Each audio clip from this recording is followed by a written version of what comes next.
In this video, I'm going to show you step-by-step instructions on how to replace the front screen on the Google Pixel 8. This one's for Rebecca. Sometimes it shows this pink line, sometimes it doesn't. If you press it at the bottom, it goes away. But our customers asked us to replace the screen, so I'm going to get on with it. Power down your device. The last time that I repaired one of these, I think I used a heat plate to get the screen nice and warm before we removed it. I found since doing that, and since doing a few more of these repairs, in actual fact, if you just squirt a little bit of isopropyl alcohol around the edges and use one of these Dorco blades, you can get a decent little pull on the screen there. Look, you can see I've just slotted it down and then pulled away like that, and it comes out quite easily. So once you've sort of pried it back like that, we're going to go in with the plastic opening pick, and then with that in there like that, we can just work our way down the edge of the screen,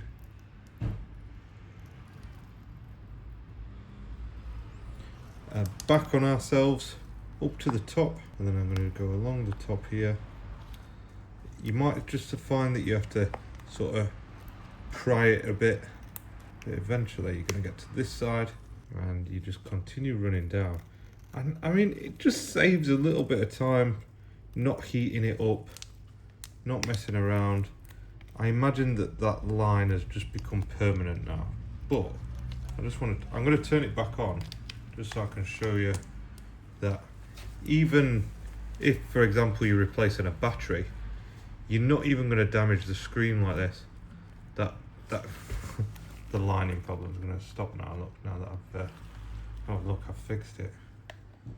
But you can see there's no green lines down it. There is obviously a risk, as there always is, but I found that if you heat it up, the bigger risk is that the frame, you can see there's a plastic frame attached to the glass, and there's a bigger risk there that them two separate, and it leaves you with a difficult to reassemble screen, is the best way to describe it. No damage to the display at all, no heat used. So just my recommendation. It's just my personal experience with these. All I'm saying is I'm not liable if you break it.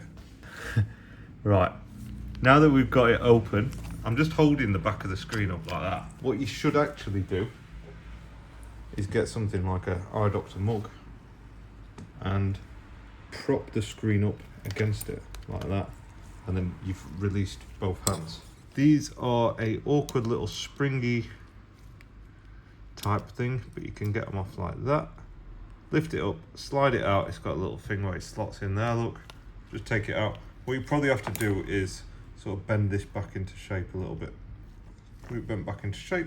We can just put it to one side, and I'm going to pick the phone up and I'm going to support it just there, and then I'm just going to snap the screen off like that and pop the screen out so that it's released from here.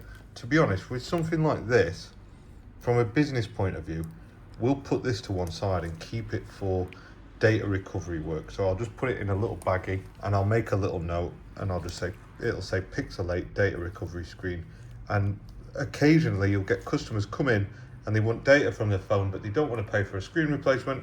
Hey presto, we've got this in stock ready to do it. With the screen removed, what we're going to be left behind with is a load of the old adhesive, and you just need to get your tweezers, and we're going to try and get hold of it so that you can pull it and remove it as one piece, but it's not been very forgiving on us today. Maybe we will switch to the little not Pixel 4A, number 4A X-Acto blade. And we'll just very carefully remove as much of that adhesive as we possibly can.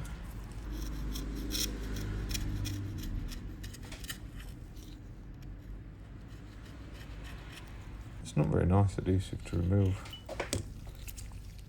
but the mixture of the tweezers, the 4A blade, and a little bit of elbow grease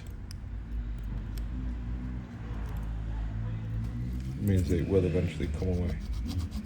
I reckon if you didn't use any alcohol, it'd come away as one, but you know, I've not got around to experimenting in that way yet. Now, what you should find is that you've got a lot of the adhesive removed, and we can get a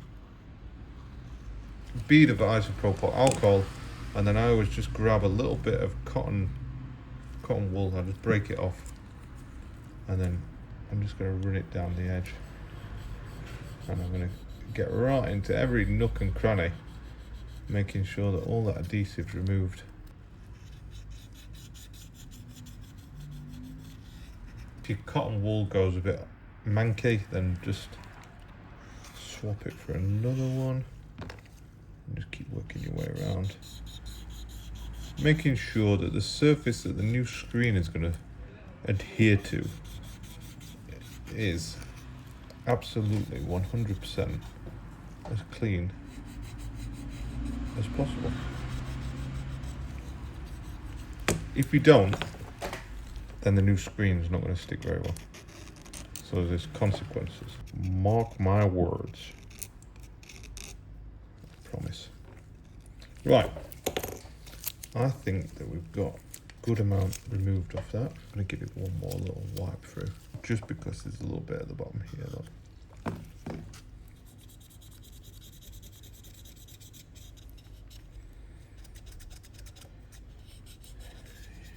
We used to use a brush for this, but I found that using the cotton wool is a little bit cleaner. The only mess that it makes is sometimes on these little grounding clips you get a bit of cotton strands stick to it. You just have to pick them off with the tweezers, and that's looking pretty good. Let's have a look at the part that we've got and see if it needs a adhesive or not, because we've got, this customer actually brought two phones in, so we've got a Pixel 7 and a Pixel 8. And it looks like it's got an adhesive on it already. So some screens will come, and this is a genuine service pack Google part. You may need to provide your own adhesive. You also may not need to provide your own adhesive. You may need to swap over your fingerprint sensor. You may not need to. Because this has got the fingerprint sensor and the adhesive included, all that I'm going to do is remove this bit of backing film. And I'm not saying that this happened to me, but it could definitely happen to you. When you buy these screens, there's a camera hole. On that camera hole, there's a little black plastic thing. Like I said, I'm not saying that it definitely did or didn't happen to me, but it's very easy to miss that. Look, oh, it's on there, it's off. It doesn't look that easy to miss now, I've said it like that. But look, it's easy to miss, especially when you're getting carried away, getting on with the work, or you might have a busy day. Just don't miss that, because you don't want to open it up and have to put it on, take it out, and then stick it all back together, new seal and everything. Now, the screen, it's very, very simple to install. We just hover over it. What I would do first is just make sure that you've not got any dust, dirt, muck, leftover adhesive kicking around on here. If the screen was heavily broken, you might find that there's glass and other stuff kicking around. Just make sure that it's really clean, because the last thing you want is one of those pieces of glass sticking into the back of this OLED panel and breaking it. Anyway, offer up the display. What you'll find is it doesn't always sit perfectly flat, perfectly flush. You might just have to get a plastic spudger and make sure that it's set real nice in this little groove. It can be awkward if you're not used to handling these parts. It can be awkward to get this in, but once it's in, trust yourself, trust your abilities. It will click into place, and then you can just slot that back over. Because we bent it back earlier, it should just clip down like that with a little bit of pressure on. And now I think that what we can do is peel off. I always leave this attached until the very last minute, just personal preference, that's how I like to do it. But you can peel it off. You can sort of half fold the screen down so that you can just pull this around, and then I think we only got one half of it there, because we can get the other half. Pull it all off. Same again, you might have to fold it down to get the other side. and then we can just offer it up the same way we took it off, but I always go top first. You just have to give it a wiggle to make sure that it sits in right. Top first, make sure that it's nice and flat, and then just squish it down. And that's about it. You might see UDFPS, recalibration is required. The reason it's saying that is because it wants us to recalibrate that fingerprint sensor. Ignore my broken MacBook screen. What we need to do is follow the instructions on this link. It's very, very simple to do.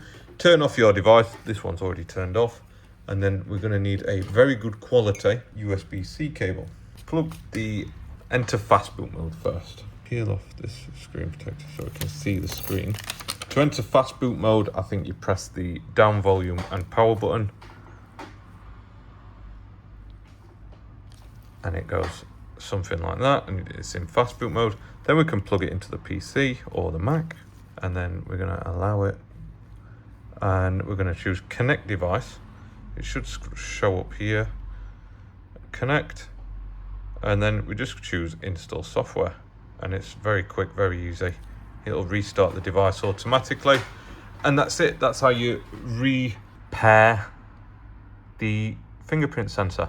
Sometimes, if it doesn't work the first time, just do the process again. In all honesty, I'm going to do it again.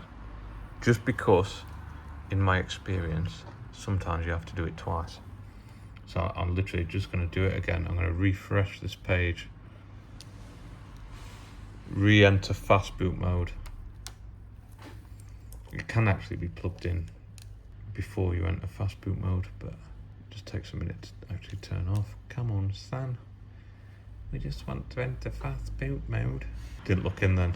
Fast boot mode. Plug it in. Connect device. Pixelate paired. Connect. Install software. And we've done it again. There's no doubt in my mind that we have done what we needed to do on this one. That's how to replace the screen on the Google Pixel 8. Thank you very much for watching, and see you in the next video.